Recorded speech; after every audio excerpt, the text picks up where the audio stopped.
Film versus analytics. The 2024 NFL draft is officially over, and Scott Barrett and I are back to bring you some film versus analytics. Today, we are talking about NFL draft risers, guys who either landed in a nice landing spot or maybe we like the scheme fit. We got 12 players for you that we are breaking down today. So, without further ado, let's jump right in.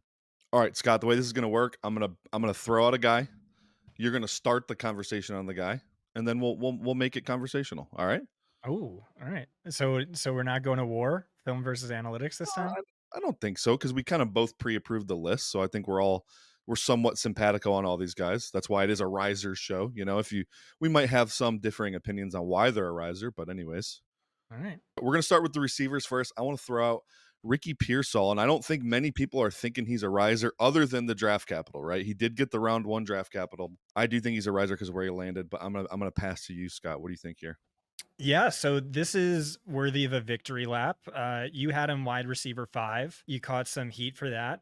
Ultimately went wide receiver 6, got that round 1 draft capital. Landing spot, I think you can take it a few different ways. You can say, well, in the short term, I don't know how much upside is there because you have Brandon Ayuk, who's a stud. You have Debo Samuel, who's a stud, and then it's a slower paced, run heavy offense with a good defense, etc.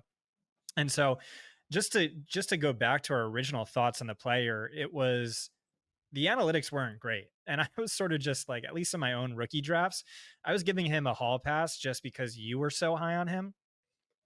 And I was having this conversation with one of our other writers, Nick Spinola at F ball underscore insights, really sharp analytics guy.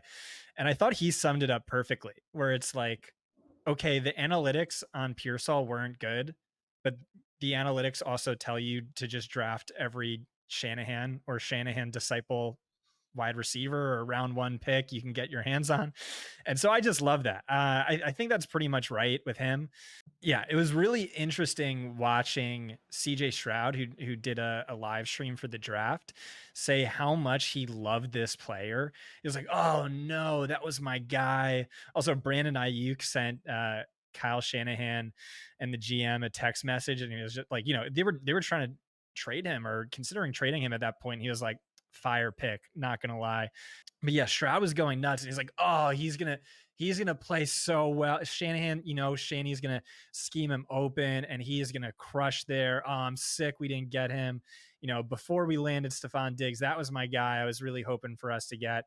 And so I'm just wondering, is there anything you think inherent to the Shanahan scheme that makes Pearsall such a good fit there?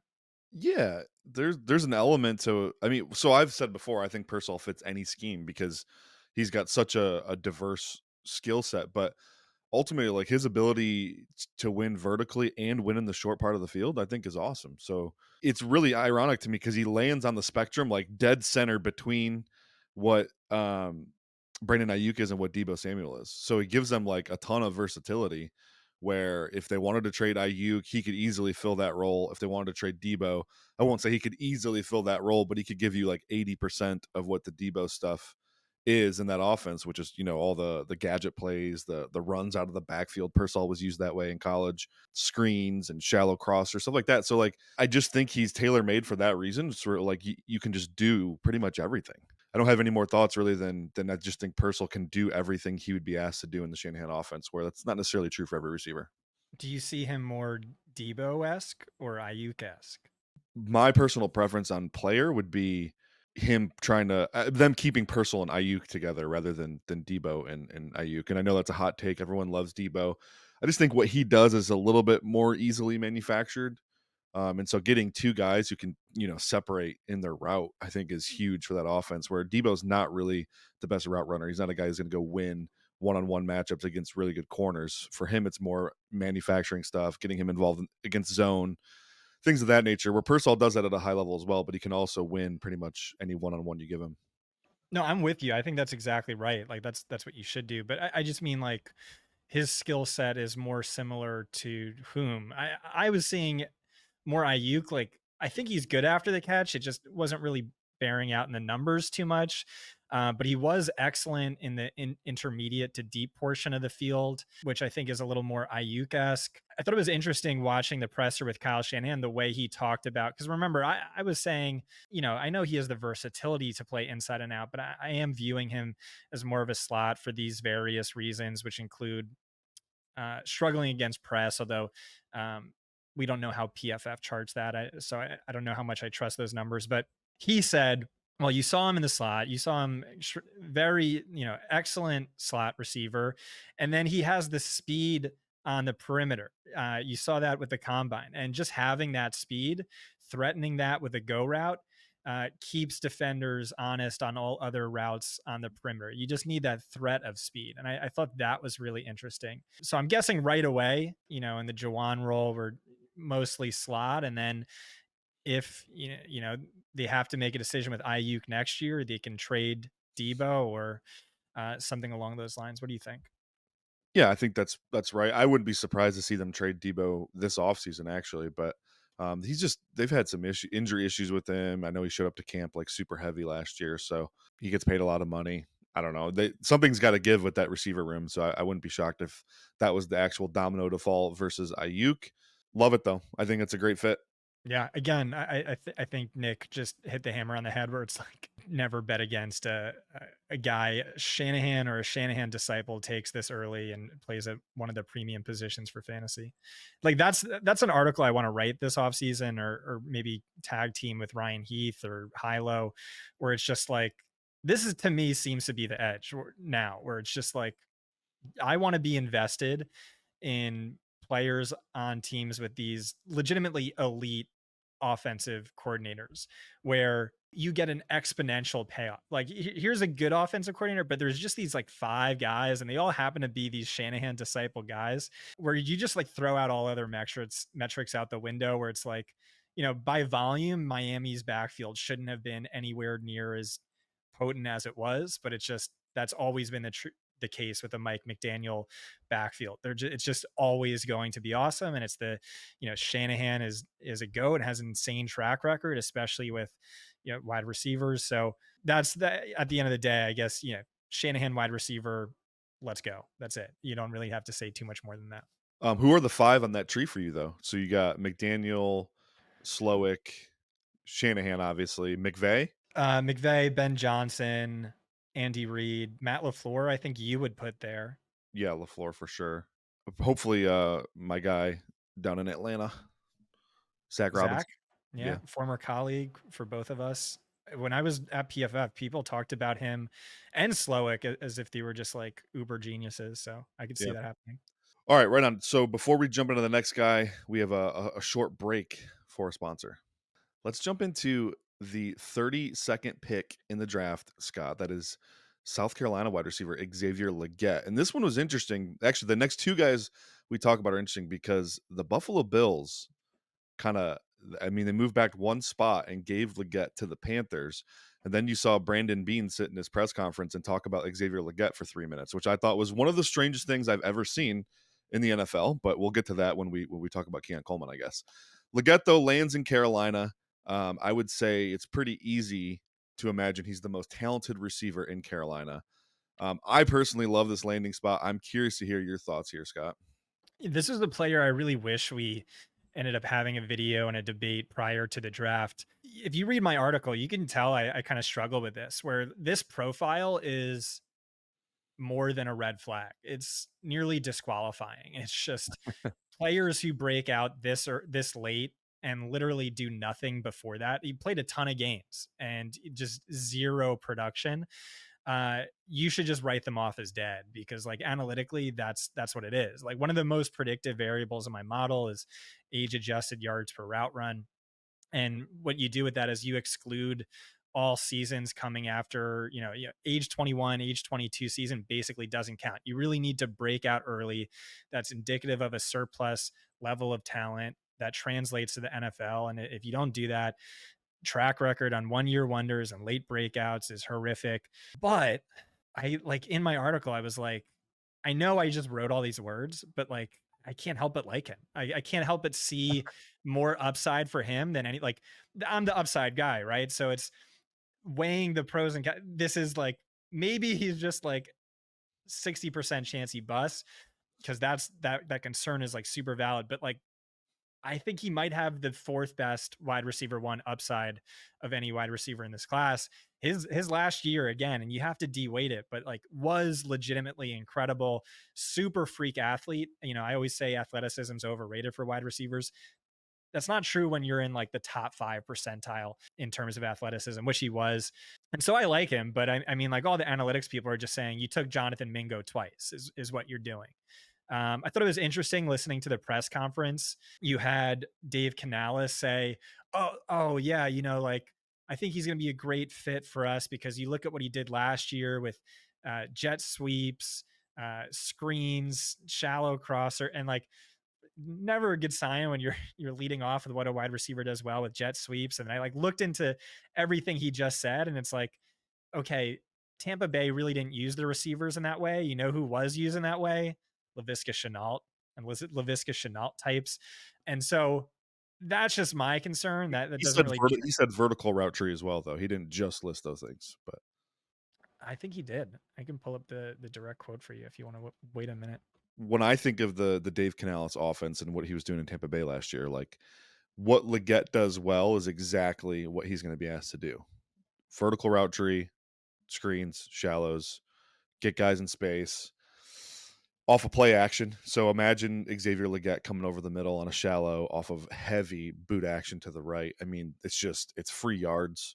Legette's a mother effort to tackle. I mean, it's a match made in heaven to me. There's not a lot of technical route running in that system. At least that's not what we've seen the last 2 years of Canales, whether it be in Seattle or Tampa Bay last year.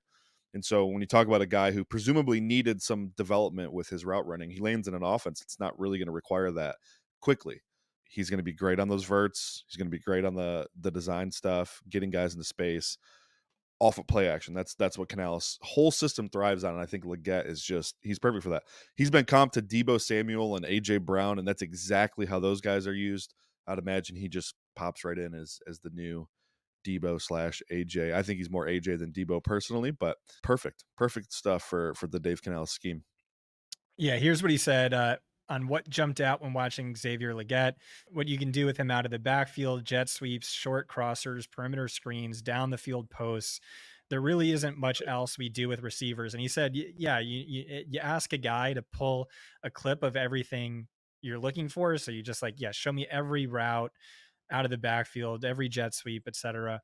And that's the concern. And like, you know, Carolina, now they added Deontay Johnson, but before that, they really struggled to find guys who can consistently separate. But maybe that's just less important to the Dave Canales scheme. I don't know. But again, I sort of ended up liking Legette in spite of myself and in spite of all the words I wrote. I worry, you know, maybe it's going to take some time. He probably is a little raw based on how he was used last year and how long it took him to adjust to college. For the Canales offense, it's not he doesn't need a lot of development to do what Canales is going to ask him to do. That's I mean, you nailed it. The quote is exactly the way he's going to be used. So I mean, I'm like not if that's all he is, he's going to be a colossal bust because then you're talking about the only receivers who had over like 40% of their yards coming on that. It's McCall Hardman, Lynn Bowden, Laviska Shenault. But if you have that as a I've baseline, never seen Laviska Shenault catch a post route in his entire NFL career. yeah, but a ton of screens, a ton of jet Yeah, sweeps and you backfield stuff. like I mentioned earlier, the vertical element. He mentioned the vertical Well, he element. mentioned one route, which It's I don't think any not as receiver simple. had It's more not than as simple as 200 one yards route. coming on the post. It's not as simple as one route. Like, that's just a generic term for a bucket of routes. Okay, well, it's scheme stuff, and to me, it ultimately boils down to it's like, all right, if you're only a scheme guy, like you're a colossal bust. But if you have the baseline, the base of the scheme stuff, and then you're asked to do all this other stuff on top of it, then you could be awesome. Then you're like, you have this massive PPR floor, which is so valuable for fantasy, and then everything on top of that is extra. What Canales described is exactly what AJ Brown is, exactly what Debo Samuel is. All right, then that's awesome. Yeah, that's super exciting.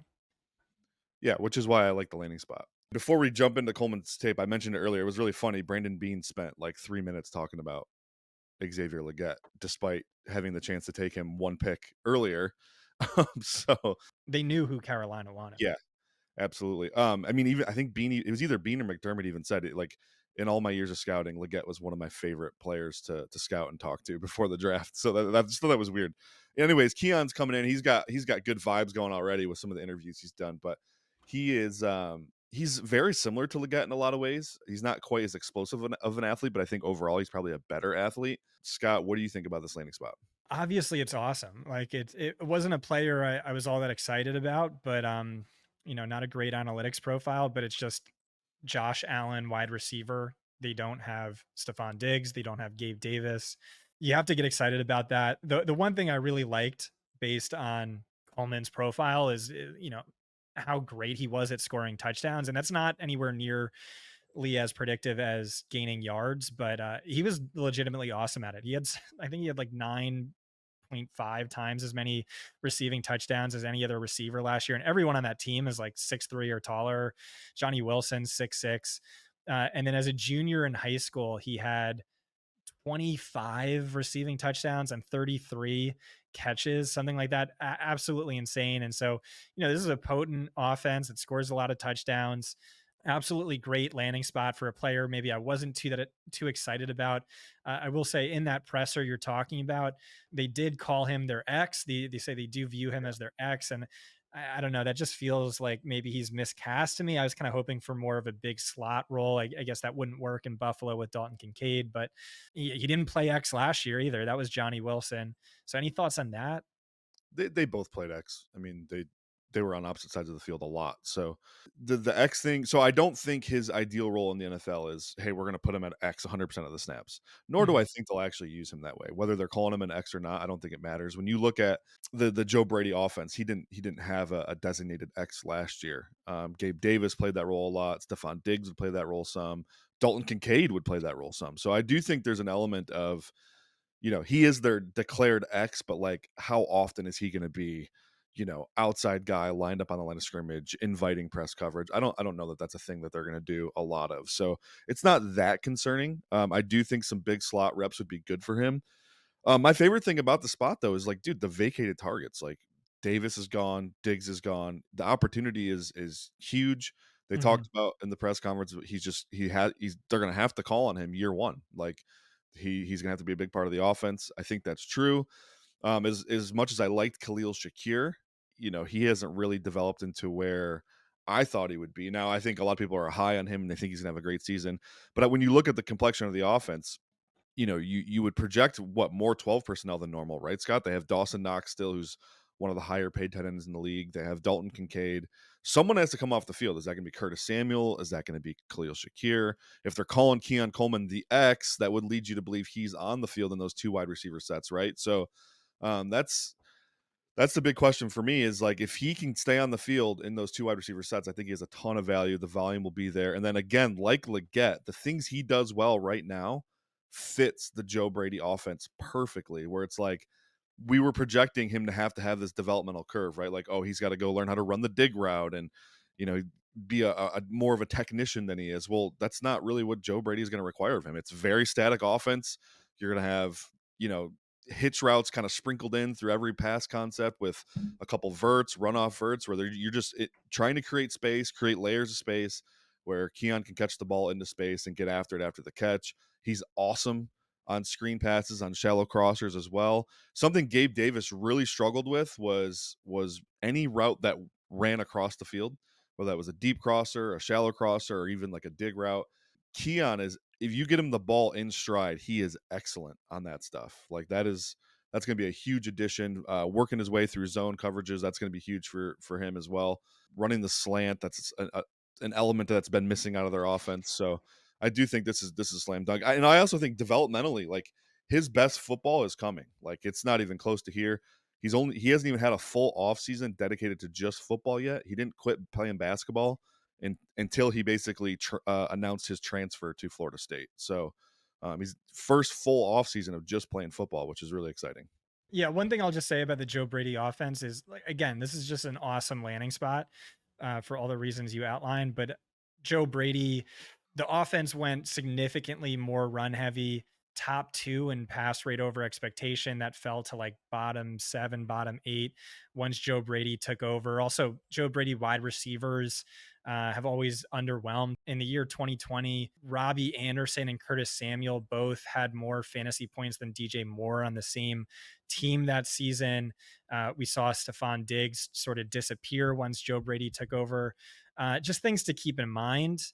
He has a narrative around these streets, among other NFL personnel, that he has a difficult time scheming guys open.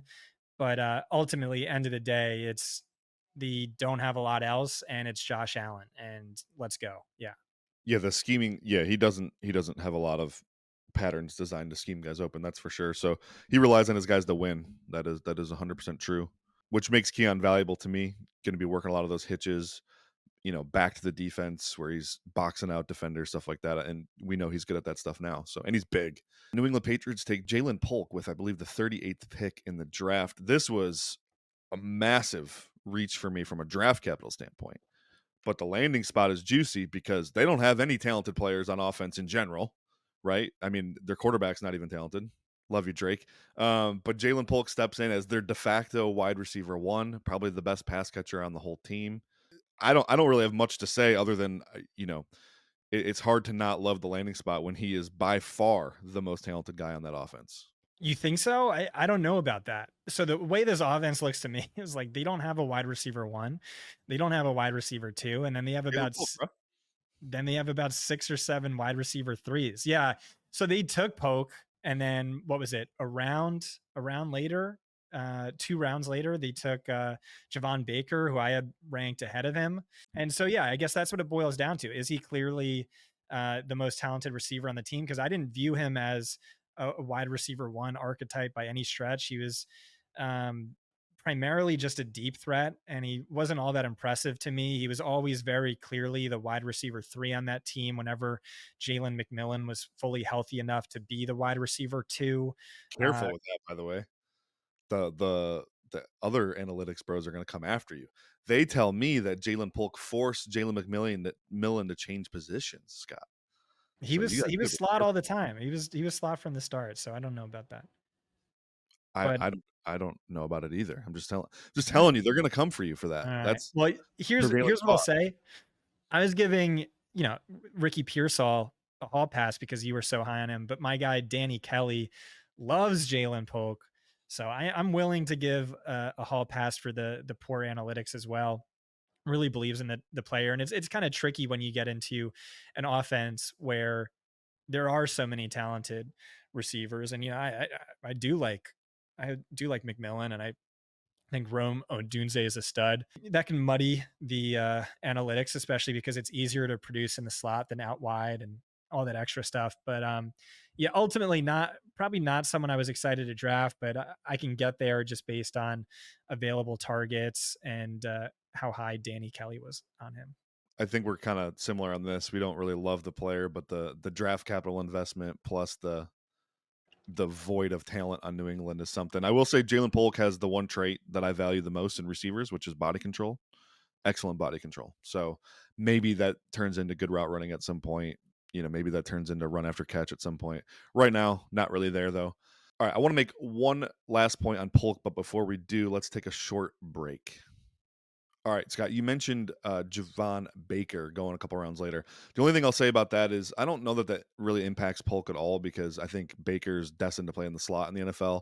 So that's more reflective of Pop Douglas to me. Like, I think that's going to be a battle for playing time there. Maybe they find a way to get all three of them on the field together.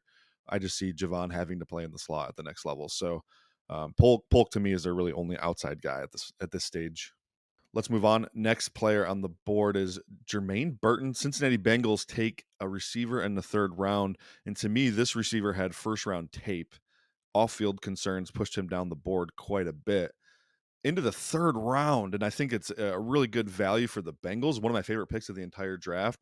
And then when you talk about the pending T. Higgins situation, pretty clearly he won't be with the team after this season, and potentially not even this season. So, what are you thinking about Jermaine Burton, Scott? Yeah, I think this is an awesome landing spot. Like you said, he really probably only fell for off the field concerns. Really talented player, my model liked, and then it's an awesome landing spot in the long term.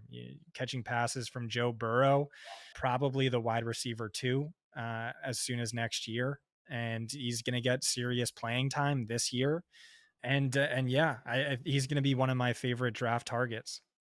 All right. How did your analytical profile like Burton? Yeah, I liked him. It thought it was complicated and nuanced, but and it wasn't amazing, but ultimately at the end of the day, it was he led Georgia in receiving yards, transferred to Alabama, and then led Alabama in receiving yards back to back years. And it's like Yeah, typically when you have a wide receiver with that profile, you're taking them in round one. And sure. so, yeah, he had that. To me, he was an arbitrage play on Brian Thomas Jr. just because of how so much of his production came deep. But like, I loved that arbitrage play. I had Brian Thomas Jr. ahead of him, but like at value, I was saying pre-draft, I'd much rather have Burton. And yeah, great I think landing that spot. So I still really like Burton. I think that's the correct take, honestly. Would you rather have Burton in the third or Brian Thomas Jr. at 23 overall? I'll take Burton all day. His tape was that good. I also think he's a better route runner than Brian Thomas Jr. by a significant margin right now. The other thing I really, really like about Burton that fits with Joe Burrow well is Burrow loves these guys that have acrobatic ability, play above the rim mentality, and Burton absolutely has that. Excellent ball tracker, excellent contortionist in the air. And I know, we don't tout contested catches as a great trait necessarily to hang your hat on, but when it's like the fifth or sixth listed thing you do well on your sheet, that's probably a good thing, right? And that's Burton. He doesn't have to be that guy, but when a ball's slightly underthrown or when he's got to go track a ball down like a center fielder playing baseball and get to it, he's just phenomenal at that stuff. And I think Burrow has clinged to guys that are like that. Jamar Chase obviously being one of them. T. Higgins to a certain extent was very much of that variety as well. I just think Burton might be a little bit better separator than T. Higgins at this stage. So I just like him. Yeah. yeah, DFB approved. DFB approved. Roman Wilson, my guy, goes to the Pittsburgh Steelers in the third round. Was this the first pick of the third round? A little bit later in the third round. That doesn't Yeah. matter. He gets third round draft capital. I kind of knew the NFL was going to be lower on Rome than me. I stayed true to my film score, though. I really like what he does, and he kind of lands in a nice spot. They just lost Deontay Johnson. George Pickens has really established himself as kind of a deep threat only at this stage of his career. So that leaves us with Rome to fill in some of the gaps. There might be some problems with the new offense they're running, Scott, but what do you see here with Roman Wilson in the landing spot? Yeah, so this wasn't a player I was all that high on. Really worried about him being slot only at the next level. Arthur Smith addressed that. He was like, no, no, we see him as a versatile receiver, but that's what like all these guys said. I like the landing spot just due to available targets, but then you can kind of argue against it because it's Arthur Smith, right? And so what did we have? We had Drake London, with a 40% target share that ranked top 10 in the NFL, and he was only getting about 6 targets per game, if that. And that's the concern. Probably going to go massively run heavy with those two backs that you got there. I will say another shout out to our guy Nick Spinola. He was looking at Roman Wilson's analytics profile and like all the targets coming in the middle of the field and Mhm. deep middle, especially, was really how Arthur Smith has been using his receivers over the last few years, really targeting those areas of the field where Roman Wilson was used heavily and also to great success. So I could see why, and it did seem like Arthur Smith. This was I'm not saying it was his pick, but he was the one who came out and did the presser after and spoke highly of him, uh, and mentioned that he identified him as a particularly good fit for his scheme, and then so I could see that being the case. I just don't know, probably because you were a lot higher on him than I was. Not all that excited to be drafting him. That's fair, especially when you throw Russell Wilson into the mix. It's like he doesn't target the middle part of the field. So Well, on that, Jim Nagy's comp for Roman Wilson was Tyler Lockett, and yeah, I now know. he's Mine too. Don't give Jim all the credit for oh, that. damn, okay, okay. Well, he also said he modeled his game after Tyler Lockett. Yeah, you know who he told that to, right? Oh. John Hanson. Oh, wow. because my comp was Tyler Lockett. So he asked Roman Wilson, "My boy Brett's comping you to Tyler Lockett. What do you think about that?" He's like, "Well, I've modeled my game after Tyler Lockett," and that's exactly how I see Rome as a guy who's just awesome on the vertical route tree and plays way bigger than his size. Back it up a little bit. You mentioned the outside versus slot type stuff. I do think a smart offensive coordinator is going to play him in the slot more than on the outside, Yeah. but because of that deep speed and because of his ability to play bigger than his size, like Tyler Lockett, I do think there's a world where he can live on the outside, just probably not full time. But I definitely would get him involved, kind of moving him all over. I'm curious to see what this means for the offense in general because like the run pass splits were just so bad in Atlanta that it's hard to imagine. You know what's funny is Rome Wilson's kind of coming from that offense, right? That the college version of the Arthur Smith, just we're gonna pound the rock no matter what, just screw everybody else. And so he's used to only getting targeted a few times a game, but we'll see. Next guy, another one of my dudes, Luke McCaffrey. I was pegging him as the the day 3 draft sleeper of this class. He ends up not going day 3, Scott. He goes at the end of day 2. Gets really nice draft capital investment, probably because of his last name, to be honest, because I don't know that his game was quite there. I thought he's a developing player though. He was a quarterback for the first 3 years of his college career. Gets drafted by Washington, and Washington's kind of compiling a bunch of receivers that do everything. So like McLaurin, Dotson, and now McCaffrey, like all 3 of these guys, you can move around the formation. They can play in the slot, they can play outside. I do think McCaffrey's probably better as a slot receiver. He is white after all, Scott, and I know that's just automatically where you play him if he's a white guy playing receiver. So anyways, give me your take on Luke. I don't even think we ever discussed him pre-draft, you and I, like analytical profile, anything like that. So give me your take. Yeah, so I didn't even write him up in my wide receivers article. He just didn't have the projected draft capital necessary to warrant a write up. So here's what I'll say briefly about his analytics profile. So just 1 year after converting to wide receiver, he had 2.5 times as many receiving yards and 4.3 times as many receiving touchdowns as the next closest Rice receiver. That's sick. That's like you'd love to see those yardage share dominator rating type numbers. But he was also 22 years old, and it did come outside of the Power Five. But again, the dude just converted from quarterback to wide receiver.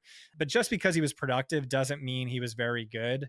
What's notable to me was his quarterbacks were actually less efficient when targeting him versus when targeting all other receivers. And by a landslide, his quarterback threw 10 interceptions when targeting him. That was the most of any receiver since 2014. Elite contested catch guy. His 62% career contested catch rate ranks best of any receiver since 2014, but he also had a death knell level career contested target rate, which kind of indicates an inability to separate. Ultimately, what this all boils down to is, he's very athletic. There's probably some upside here because the guy just converted to this new position and he did rack up all this production, but he's raw in these other ways. And so, yeah, maybe there's some upside there. It feels like a reach and a projection for Washington, but it's a good landing spot. Probably going to be a day 1 starting slot, right? So, Yeah. um, yeah, that's my thoughts. Not someone I'm convicted in or all that excited to draft, but you can't not say it's a good spot just based on the draft capital he commanded. The contested catch stuff is funny, Scott, because I could convince you within 2 minutes of watching his tape that that was not a Luke McCaffrey problem. Oh, right, It, right, right, yeah, right. his quarterback probably had one of the worst arms I've ever seen. Hmm. He hung every deep ball like 5 yards short. The Hmm. underthrown deep ball, by the way, is so undefeated. It's insane. And McCaffrey definitely took full advantage of that, working back and getting those contested situations. But the thing that stands out for me, and the reason I loved him as a day 3 guy, was because the jump he made from 2022 to 2023 on tape was absolutely insane. 2022, it literally looked like a guy who just converted from quarterback. It was almost like he was forced to play there because all the receivers were dead and he had to go out there and they were just forcing him targets, and he was stiff, wasn't a good route runner, was kind of awkward after the catch. And then 2023, so you can tell the dude absolutely put in the work, turned into an excellent route runner. Like going from bad route runner to excellent route runner that quickly was something I was not expecting when I watched the tape. So huge credit to that. And I think maybe you can project some more quick development as well, considering he's only been playing the position for 2 years now. So I love the landing spot. There's a non-zero chance Jahan Dodson stinks as well. So potentially comes in there and gets some targets. Damn, catching strays. Yeah, he's just not a guy that analytics could tell you one way or the other. So definitely defer to Brett's uh, film takes here. Yep. Thank you for that. All right, we're jumping right into another Commanders guy. Ben Sinnott, tight end, he's the second tight end off the board, which Scott and I, we had a lot of talks about him pre-draft, and there was a world we kind of figured he might be the second tight end off the board. So that didn't really shock us. Second round pick though. I don't Yeah. know that his tape was quite that strong, but you like McCaffrey, you saw route running development as he transitioned from this fullback character to a tight end his last 2 seasons at Kansas State. He actually did develop as a legit route runner, so credit to that. Tested as a really good athlete. I thought the film was just okay, but the landing spot is great, Scott, and I'm sure you agree with me on that. And the reasons why are Zach Ertz is basically dead. So, but I give the floor to you. What do you think on Ben Sinnott? Yeah. So I was getting a lot of trash talking from Mike Wright, one of the footballers, Yeah, and he was like, yeah, way too low on Ben Sinnott, who I think I had tight end 5. You're like, he should be tight end 2, and then lo and behold, Sinnott goes tight end 2. My tight end 2 goes round 7. Probably one of my worst calls of all time. That stung. That hurt. I mean, I could see the argument for Ben Sinnott at tight end 2. I definitely could. His coach has been in the league for or in college football for like 15 years, and Ben Sinnott last year had the most receiving yards per game of any receiver he's ever had at any position. Really impressive athleticism, some other numbers, and just like what wasn't tight end 2 worthy, but I could see that being the case. One concern I had was that he won the low man trophy last year, which is an award given to the best fullback in college football. And we talked about this, Brett. We were just like, none of this makes any sense. Like the guy had the highest career ADOT of any tight end in the class. He only yeah. spent like 60 of 500 snaps as a fullback. Like the guy's a tight end. It's stupid. Sorry, he played more on the outside as an outside receiver than he did at fullback. Yeah, exactly. It just made no sense. But like you heard this leading into the Senior Bowl is like teams don't know whether he's going to be a fullback or a tight end. So we'll see what he looks like down at the Senior Bowl, and it's just a red flag, right? Like the worst case scenario is that he's Josiah DeGuara, drafted in round 3, and you're like, oh yeah, Aaron's got this sick tight end, and it's like, nope, he's a fullback. So I'm listening to this press conference. I gotta transcribe it and go back and listen to it. But they finally asked about Sinnott, and they're like, "Yeah, he reminds me of that guy they got there in San Francisco." And I'm like, "Okay, here it is. Oh no. Juice check. He could do a lot of the versatile things he does, but he also reminds me of George Kittle, just a great receiver, impressive after the, and like the range of my emotions. And so like now I'm just still left with like I have no idea what to do. And so I listened to a few more press conferences, and so this other guy they got, he was like, "Oh, he's a great blocker. We really love his blocking." I'm like, "Oh, he leads off with the blocking." But he's also this great receiver, and it's a wide range of emotions. Not really sure what to do here. Ultimately, like I said, I just don't think there's any tight ends in this class worth getting really excited about after Brock Bowers. We know tight ends are typically, last year was an exception, typically slow to develop. Typically, you're better off just waiting until after their rookie season to buy them at a cheaper price because Yeah. rookies tend to struggle. Rookie tight ends tend to struggle their rookie season, and like fantasy owners keep forgetting about that or they get impatient. Zach Ertz, super dusty, but I mean, it's either going to be a committee or I don't know. I just have a hard time seeing him gaining value from now until 12 months from now. So why did we put him on the Rodgers list? Oh, because well, the guy goes round 2, tight end 2. Like you Yeah, can't just yeah. not you. Yeah, you know what it is. It's probably just take lock for me. Like I'm just mad at myself for having him too Well, low, and I don't want to admit it.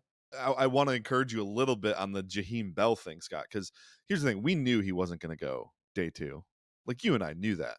If I you don't didn't know. know that, I told you that a few times. So People I told me about that about Marvin Mims, and then he went day 2, and then I told you he'd go it day lived 2. it down. Anyways, I planted my flag on Jaheim Bell because is I knew he'd go day 3, but I think there's a chance. Just like Will Mallory last year. Elite receivers, elite options in the pass game, that makes a difference.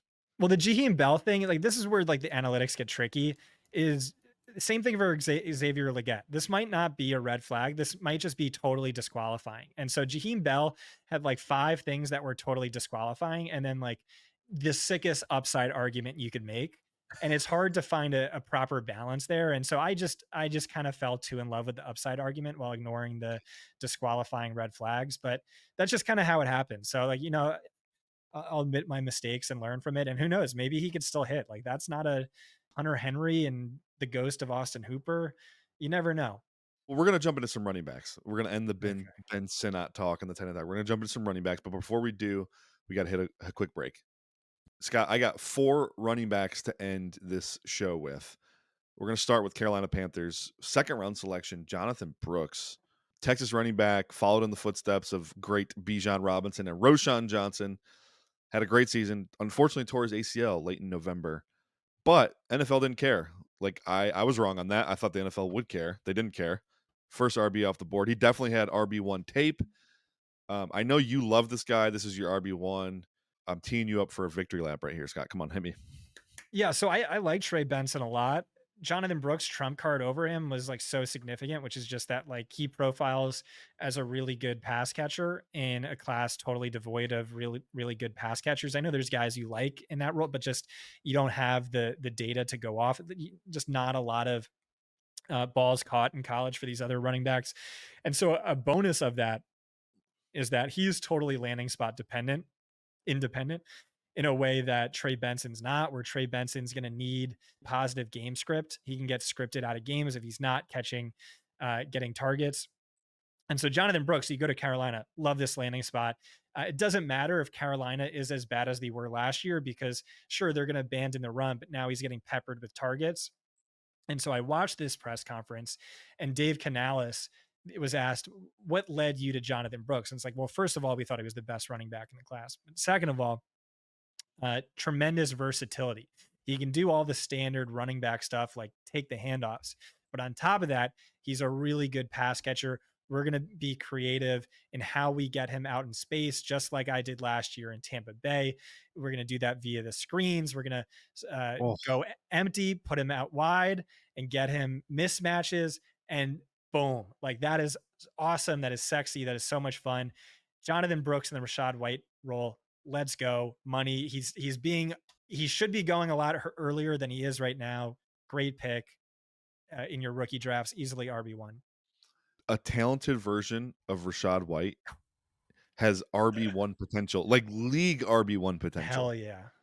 If Hell he's yeah. getting Rashad White usage with the talent in his body, that is that's really in a class we didn't think we'd get a stud running back. It sounds like we actually did get a stud running, maybe 2 actually, because we didn't put Benson on the risers list, but I think we both like his landing spot just because Arizona runs the football very well. Anyways, I love this fit. I love what Carolina in general is doing. They recognized that they are on the verge of a colossal failure with their 101 pick last year and Bryce Young, and they have done everything they possibly can to get him out of the funk, to save his career with the rebuilding of the offensive line. They invested a lot of money into that offensive line this offseason.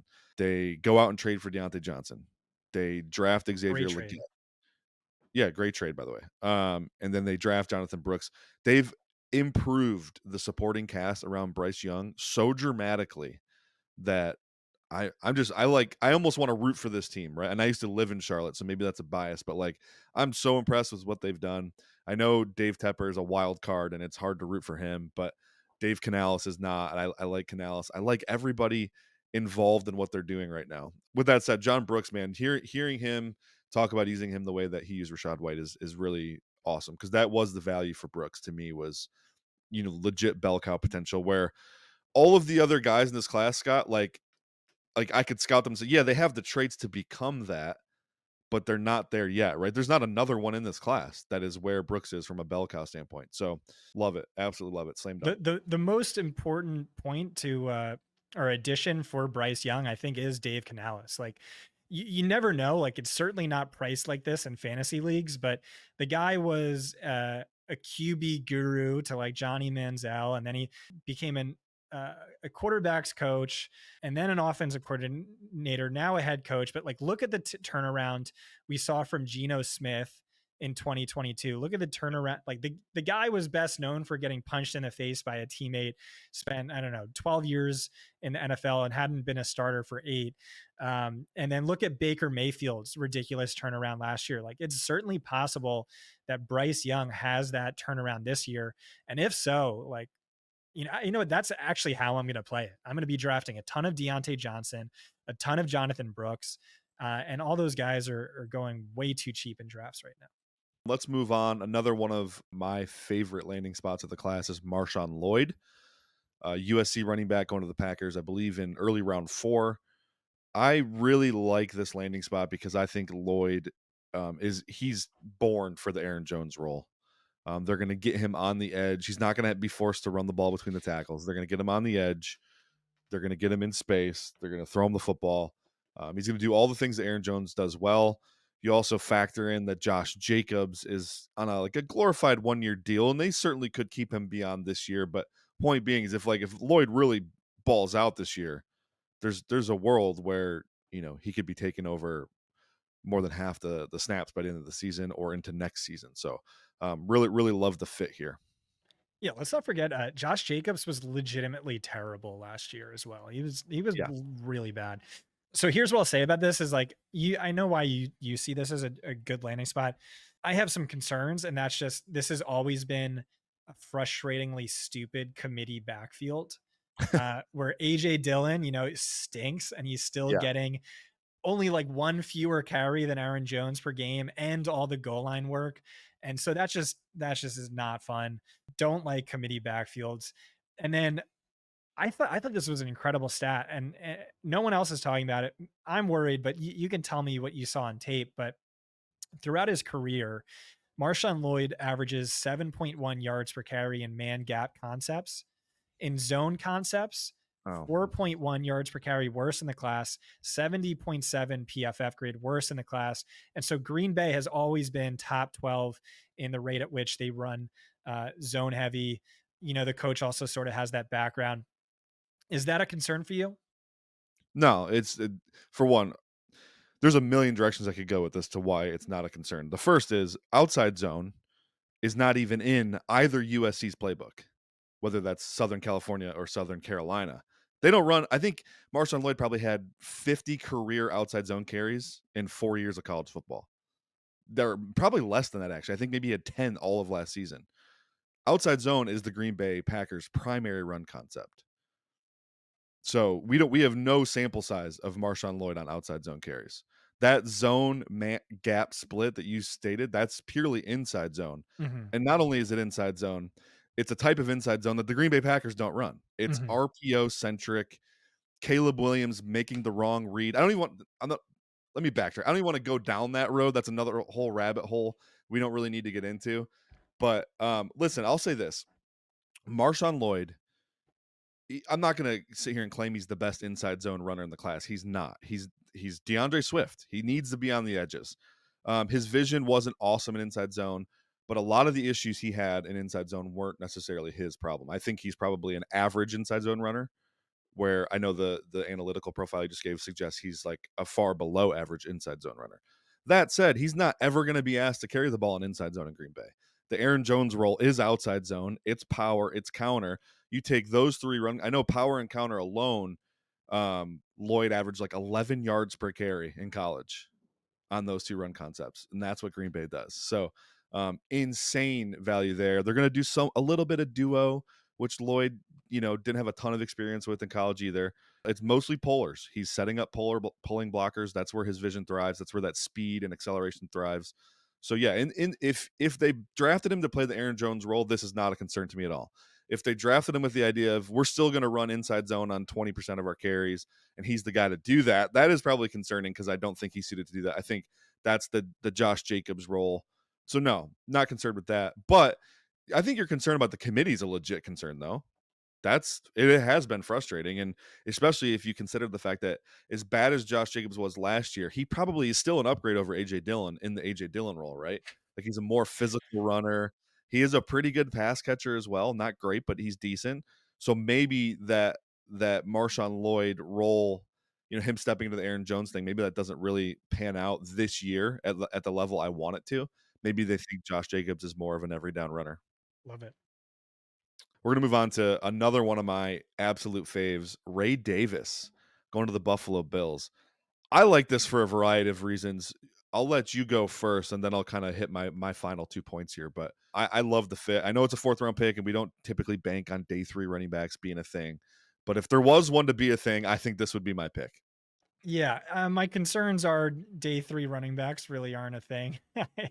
I I don't really love, the player as much as you, but, I liked him, and then it's just I see another committee backfield, James Cook is gonna get his Stinks. touches. I think Ray Davis is gonna get the goal line work, which is great, except that Josh Allen is a massive vulture inside the red zone, and so he's gonna get a bulk of those. He also historically doesn't really target the running back position too much. So I just don't struggle to see the upside. What I'm seeing in rookie drafts is people like, oh, Bill's got a running back, great offense, let's go. And it's just I just struggle to see the upside for a committee running back with a quarterback who doesn't target running backs and vultures touchdowns. All right. I don't want to deviate too much, but so give me a simple answer to this question. Would you say that it's more likely to hit on a day 3 running back than, say, a day 3 wide receiver or a day 3 quarterback or a day 3 tight end? Um, yeah, better for the running back for sure. Okay. So, with that said, you're saying there's a chance, Scott. You're saying there's a chance. So, Well, it uh, also depends on how you define hit because, like, you or, like, NFL people will define a hit as, like, "Oh, dude, he had a 30% snap share this year, like, and contributed on special teams. That's great." Like, the way I define hit is, like, RB1 season. Like, that's what's impactful. That's what matters. RB17 to RB31 levels of production is, like, basically worthless, and, like, people don't treat it as worthless enough as they should. fair. Okay. Here's my bit on Ray Davis. He's a much better pass catcher than James Cook. Ooh, He's that's an crazy. excellent Damn, Cook he's an Cook was excellent route. Cook was What? being touted as a scat back coming out. Maybe not by Yeah. you, but No, by me he was touted as a bad back coming out. So they I didn't when like they that drafted product. him in the second round, I thought they flushed a draft pick down the toilet. He's actually been better than I thought he would be, but he's still not that impressive. I think his analytical, force missed tackles, yards per run, it's all just kind of mediocre. Uh, BMI concerns, BMI concerns, yeah. which is why this pick made a lot of sense for Buffalo. They went the legit opposite direction, right? Like Maurice Jones-Drew level BMI, 5'8", 220. The guy's a Bowling freaking ball, fire yeah. hydrant. Yeah. But Davis is an awesome receiver, and they've talked a little bit about getting the backs involved in the pass game. You saw it with Cook last year. I think he can eat into that role. He's really good in pass protection as well. I should say he's really willing in pass protection, where that's not really something James Cook. It's not his best ability. So what that leads to is him just getting on the field in third down situations. You mentioned the red zone stuff because of the BMI, because of the power running element. I think you know if you're playing on third downs a lot and you're playing on the goal line, that makes you valuable in fantasy, right? Like you're going to get catches and touchdowns, presumably. Josh Allen's a big concern, but I don't think there's I don't want to eliminate the chance that Davis could slowly eat into James Cook's carries as well. You already mentioned earlier when we were talking about Keon that Joe Brady's gone to a run heavy approach. They run a really gap heavy scheme as well. James Cook is a more zone friendly runner. He's got speed and vision and cutting ability, where Ray Davis is a powerful gap concept guy. 70% of Ray Davis's carries in college came on gap concepts. Buffalo is one of the gap heavier teams in the league. I think he steps into that scheme and fits right away. There's not as big of a talent gap as you would think either. I think Ray Davis's tape was probably late second, early third round level, but the fact that he played 6 years in college is really what kind of pushed him down to the 4th round, in my opinion. If he had been Scott, if he had been 21 years old coming out, would you have felt differently about Ray Davis? Um, Not really, to be No. honest. Okay. I I always say, so age is super predictive for wide receivers, doesn't really matter as much for running backs, and, like, Okay. doesn't matter at all for tight ends. Well, right on. From my perspective, he was really good as a freshman at Temple, and then like, I think he had 1,000 yards as a freshman at Temple, and then you didn't hear from him for 3.5 seasons. Yeah. Then he goes to Vanderbilt, has a kind of a strong second half of the season at Vanderbilt. Then he goes to Kentucky for his 6th year, and just really weird career. Honestly, really weird career. Anyways, I think the weird career is kind of why he fell to the 4th round, because the tape suggests he's a much better player than 4th round. Anyways, all that said, Ray Davis I think is great. If you need to throw a dart at a running back late in your dynasty draft, Ray Davis would be my favorite candidate to do that. Don't overdraft him though. Don't, I would still probably draft wide receiver heavy, but don't, Ray Davis, if you really need a running back dart, he would be my guy. I think we have one more to go, Scott. The last one we're going to do, Kimani Vidal. I have no analysis of this other than Gus Edwards, not a strong player. J.K. Dobbins might not have legs. Kimani Vidal steps in into what seems like a great opportunity, and we know Harbaugh loves to run the football. What say you? Yeah. Well, first of all, I won't stand for that Gus Edwards slander. Shout out Rutgers, and obviously familiarity with the scheme can handle a robust workload. And yeah, you just nailed it. It's just Jim Harbaugh loves to run the rock. This could be one of the top 5 most run heavy offenses in football. I think they're going to have success with it. The backfield competition is really quite poor. But at the end of the day, it's what, a round 6 pick. Those guys never seem to do anything. And then I just like don't think the analytics profile is good. You keep seeing a lot of stats on Vidal where it's like, oh, he ranked 5th best in the class by career missed tackles forced per touch and all this other. And this is just like one of my biggest peeves is you can't treat group of 5 as equivalent to power 5. And so within, yeah, my Thank model you. my model views it as basically the majors are Big 10 and the SEC. Triple A is all other Power 5 schools. Single A is Group of 5, and then whatever league the Savannah Bananas play in is FCS. And like that's how you view it. Where it's not just like you have to de-weight the efficiency or production. It's really just like it also becomes far less predictive. Where like Darrell Henderson is like glaringly the greatest group of 5 running back ever, but he, you know, comes nowhere close to doing what we've seen from Kareem Hunt and some of these other guys. But yeah, and so if you just look at that, um, Kamani Vidal is like slightly above average in all the metrics that matter to me, and like bottom 5 in yards per route run historically. Frank Gore actually beat Frank Gore Jr. beat him out in every metric that's really important to my model. So I didn't love the player, don't love the draft. Ultimately, like I get it. It's just the price I'm seeing him at now really makes no sense to me for a round 6 pick. Thank you for saying that about the force missed tackles. It's so like Dwayne McBride was a thing last year because of his force missed tackle rate in like raw counting stats at like one of the worst schools in the country. Yeah, Like McBride and Tajay Spears are like light years ahead of Kamani Vidal for sure. and I didn't even really like McBride that much. Like the linebackers he had to make miss, Scott, were like you playing linebacker. Like that's what we're working with. That's what we're talking about. That's the difference between the Power 5 and some of these Group of 5 teams are just at the bottom of the barrel. I think So you need to watch my linebacker tape. This is offensive.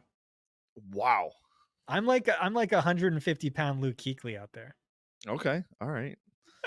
I'll have to roll the tape. But the one thing I will say about Vidal that points to him in a strong light, he is probably the best pass protecting running back in this draft class in both technique and willingness. Wow. Hey Brett, do you know how many fantasy points we get for a successful pass block from a running Do you back? know Scott, do you know how many rookies get on the field that can't pass protect? How many? 0. Right. Okay. All right. Quarterbacks don't deal with it. You're just not Maybe scoring fantasy points on those snaps though. no, but my point is if you want him to earn playing time, Yeah, yeah. the best way to do that is from earning trust from his quarterback. That's So right. I could see him like running, especially when the competition is Gus Edwards and a broken J.K. Dobbins. Like Justin Herbert very well might have final say on who the starting running back is. Honestly, like that's how these things go, right? Like when you get to a certain point in the league where you're a paid veteran quarterback, you want the guy who know is going to protect your six on the field. And so the difference between him starting and not starting could literally be the pass protecting. So I do think it's important to know. But the tape was just okay though. I thought he performed well at the Senior Bowl, which was good for him. But just okay, 6th-round pick. I'm not banking a lot on it, but I know the dynasty community's. He was getting drafted ahead of Jermaine Burton in a league you and I are both in. That's He just crazy. went. Yeah, That's so bad. that makes no sense. All right, Well, that's you left off. oh, This was your list. You left off some guys I'm super excited. Like Tyrone Tracy. Give me a Tyrone Tracy over Kamani oh, right now by a I margin. forgot about Tyrone Tracy. Yeah, yeah, for sure, for sure. Tyrone Tracy, you're a big lad guy too. Yep. I didn't like You lad. have that as a bad spot. Yeah, I Well, did. I we'll had have him to as get a into fall. that on the next show.